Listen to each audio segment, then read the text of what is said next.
विद्याच recipe मराठीमध्ये तुम्हा सर्वांचं खूप खूप मनापासून स्वागत। तर आजच्या व्हिडिओमध्ये आज आपण गव्हाच्या पिठाचे उकडीचे मोदक बनवणार आहोत। चला तर मग आजच्या रेसिपीला आपण सुरुवात करूयात। तर मोदक तयार करण्यासाठी सर्वात अगोदर आपल्याला पीठ मळून घ्यायचं आहे। तर एका परातीमध्ये गव्हाचं पीठ मी चाळून घेतलं आहे। आता यामध्ये आपल्याला चवीनुसार मीठ टाकायचं आहे। तर मोदक तयार करण्यासाठी पीठ मळताना आपल्याला पुरीप्रमाणे घट्ट पीठ इथे मळून घ्यायचं आहे। तर हे पीठ आपण मोदक तयार करण्यासाठी मळतोय, म्हणून यामध्ये मी 1 चमचा साजूक तूप सुद्धा घातलं आहे। तूप घातल्यामुळे हे मोदक अतिशय लुसलुशीत होतील, शिवाय वरच्या आवरणाला सुद्धा तुपाचा छान सुगंध लागेल। आता इथे आपल्याला थोडं थोडं पाणी टाकत या पद्धतीने पुरीसाठी ज्या पद्धतीने आपण घट्ट पीठ मळतो त्याच पद्धतीने पीठ मळून घ्यायचं आहे। आता पिठाला तूप लावून 15 ते 20 मिनिटांसाठी याला आपण बाजूला ठेवणार आहोत। जर तुमच्याजवळ साजूक तूप नसेल तर इथे तुम्ही 2 चमचे तेल टाकून सुद्धा हे पीठ मळून घेऊ शकता। आता आपण सारण बनवणार आहोत। तर सारण तयार करण्यासाठी सर्वात अगोदर आपल्याला गूळ एकदम बारीक बारीक चिरून घ्यायचा आहे। तर इथे बघा, मळून घेतलेलं पीठ आपण 15 ते 20 मिनिटांसाठी झाकण ठेवून भिजण्यासाठी ठेवलेलं आहे। तोपर्यंत आपण गूळ चिरून सारण तयार करूयात। तर मोदकाचं सारण तयार करताना गूळ वापरताना शक्यतो काळ्या रंगाचा गूळ वापरायचा आहे। काळ्या रंगाचा गूळ हा पांढऱ्या किंवा पिवळ्या रंगाच्या गुळापेक्षा आरोग्यासाठी हेल्दी असतो। तर इथे बघा, एक ओला नारळ सुद्धा मी एकदम बारीक चिरून मिक्सरमधून फिरवून घेतला आहे। आता आपण सारण तयार करूयात। तर कढईमध्ये आपल्याला 1 चमचा साजूक तूप टाकायचं आहे। आता तूप टाकल्यानंतर आपल्याला हे तूप संपूर्ण कढईला चमच्याने एकसारखं लावून घ्यायचं आहे। तर यामुळे काय होतं, आपण जेव्हा यामध्ये खोबरं घालतो तेव्हा खोबरं कढईला चिकटत नाही। त्यामुळे या पद्धतीने आपल्याला कढईला सगळीकडे तूप लावायचं आहे। आता या तुपावरती आपण हे खोबरं मीडियम गॅसवरती 2 ते 3 मिनिटांसाठी परतून घेणार आहोत। इथे आपण खोबरं कढईमध्ये काढून घेतलेलं आहे। आता याला आपण मध्यम गॅसवरती 3 ते 4 मिनिटांसाठी परतून घेऊयात। तर याला खूप जास्त भाजायचं नाही आणि खूप हे लाल होईपर्यंत सुद्धा आपल्याला याला परतायचं नाही। थोडासा रंग याचा बदलला आणि खोबरं थोडंसं परतून झालं की लगेचच आपण यामध्ये गूळ घालणार आहोत। तर इथे बघा, सारण तयार करण्यासाठी मी नारळ मिक्सरमधून फिरवून घेतला आहे। तर तुम्ही इथे खवलेला नारळ किंवा एकदम बारीक किसून घेतलेलं खोबरं सुद्धा सारण तयार करण्यासाठी वापरू शकता। तर इथे हे खोबरं बघा थोडंसं भाजून झालेलं आहे आणि याचा रंग सुद्धा बदललेला आहे। आता याच स्टेजला आपल्याला यामध्ये गूळ टाकायचा आहे। तर गुळाचं प्रमाण हे तुम्हाला तुमच्या आवडीनुसार ठेवायचं आहे। आता गूळ टाकल्यानंतर आपल्याला तो खोबऱ्यामध्ये एकदम व्यवस्थित मिक्स करायचा आहे। तर इथे गॅसची फ्लेम आपल्याला मीडियम ठेवायची आहे आणि मीडियम गॅसवरती खोबरं आणि गूळ एकदम व्यवस्थित एकजीव होईपर्यंत आपण हे मिक्स करून घेतलं आहे। तर गूळ आणि खोबरं एकदम व्यवस्थित मिक्स झालं आहे। इथे आपलं सारण तयार आहे। आता तयार झालेल्या सारणामध्ये आपण थोडंसं मीठ आणि वेलची पावडर घालणार आहोत।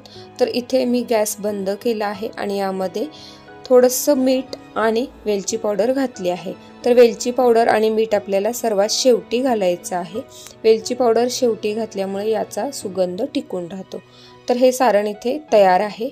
आता आपण मोदक तयार करताना सर्वात अगोदर उकडीच्या चाळणीला तूप लावून घेऊयात।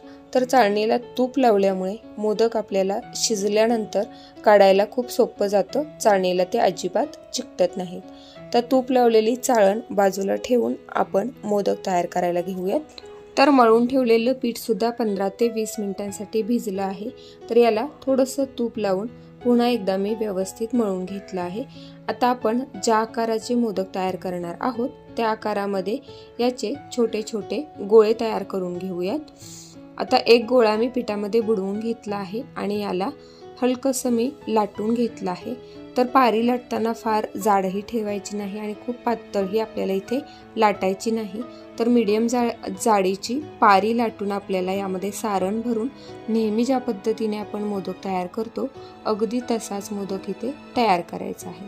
तर हा मोदक दिसायला एवढा आकर्षक दिसत नाही, म्हणून याला आपण थोडीशी वेगळी डिझाइन करूयात। तर इथे बघा एका चाकूला मी तूप लावून घेतलं आहे आणि या पद्धतीने आपण याला एकदम बारीक बारीक लाईन तयार करून घेऊयात। यामुळे मोदक दिसायला अतिशय आकर्षक दिसेल। तर चाकूला व्यवस्थित तूप लावायचं आहे आणि उलटा चाकू धरून आपल्याला या पद्धतीने याला डिझाइन तयार करून घ्यायचं आहे। तर हे मोदक दिसायला अतिशय सुंदर दिसतात। तर नेहमीची पद्धत न वापरता थोडासा आपण इथे बदल करूयात, जेणेकरून आपले मोदक नेहमीपेक्षा अतिशय सुरेख असे तयार होतील। आता दुसरी पारी सुद्धा इथे मी लाटून घेतली आहे। यामध्ये सुद्धा आवडीनुसार सारण भरून नेहमीप्रमाणेच याचा सुद्धा मी मोदक तयार करून घेणार आहे। तर इथे आपला दुसरा मोदक सुद्धा तयार आहे। या मोदकला सुद्धा आपण पहिल्या मोदक प्रमाणेच चाकूने एकदम बारीक बारीक लाईन करून एकदम आकर्षक अशी डिझाइन तयार करणार आहोत। तर इथे आपला हा मोदक सुद्धा तयार आहे। चाकूला तूप लावून पाठीमागच्या बाजूने याला सुद्धा एकदम बारीक बारीक लाईन आपण तयार करून घेऊयात, म्हणजे हा मोदक दिसायला अतिशय सुंदर तयार होईल। तर अशा पद्धतीने थोडीशी वेगळी पद्धत वापरून आपण नेहमीपेक्षा वेगळ्या डिझाइनमध्ये गव्हाच्या पिठाचे हे मोदक तयार केलेले आहेत। तर इथे बघा सगळे मोदक मी सेम हीच पद्धत वापरून तयार करून घेतले आहेत। तयार झालेले मोदक आपल्याला शिजवून घ्यायचे आहेत। तर सगळे मोदक इथे मी तयार करून चाळणीमध्ये भरून घेतले आहेत। तर अतिशय सुंदर असे मोदक इथे हे तयार झाले आहेत, दिसायलाही खूप छान दिसत आहेत। आता आपण हे मोदक शिजवून घेऊयात। तर पातेल्यामध्ये एका मी पाणी गरम करून घेतलं आहे, त्यावरती चाळण ठेवून चाळणीवरती आपल्याला झाकण ठेवायचं आहे आणि झाकण ठेवून 15 मिनिटांसाठी मीडियम गॅसवरती आपल्याला हे मोदक शिजवून घ्यायचे आहेत। 15 मिनिटांनंतर यावरचं झाकण काढायचं आहे। तर मोदकचं पीठ हाताला अजिबात चिकटत नाहीत, तर हे मोदक एकदम व्यवस्थित शिजले आहेत। तर शिजवून घेतलेले मोदक पूर्णपणे थंड झाल्यानंतर आपण याला काढून घेऊयात। तर तूप लावल्यामुळे हे मोदक चाळणीला अजिबात चिकटत नाहीत, अगदी सहजपणे आपल्याला ते काढता येतात। तर मोदक काढताना नेहमी ते थंड करून काढावेत। यामुळे काय होतं, थंड झाल्यानंतर मोदकाला खालच्या बाजूने पाणी सुटतं आणि पाणी सुटल्यामुळे मोदक अगदी सहजपणे काढता येतात। तर इथे आपले अतिशय सुंदर असे गव्हाच्या पिठाचे उकडीचे मोदक तयार आहेत। तर या संकष्टी चतुर्थीला तुम्ही सुद्धा हीच पद्धत वापरून असे गव्हाच्या पिठाचे उकडीचे मोदक तयार करू शकतात। तर तुमच्या फ्रेंड्स फॅमिली ग्रुपमध्ये तुमच्या बहिणींसोबत मैत्रिणींसोबत असे हे नवीन डिझाईनचे गव्हाच्या पिठाचे मोदक तुम्ही नक्की शेअर करा, जेणेकरून ते सुद्धा या पद्धतीने उकडीचे मोदक तयार करू शकतील। धन्यवाद।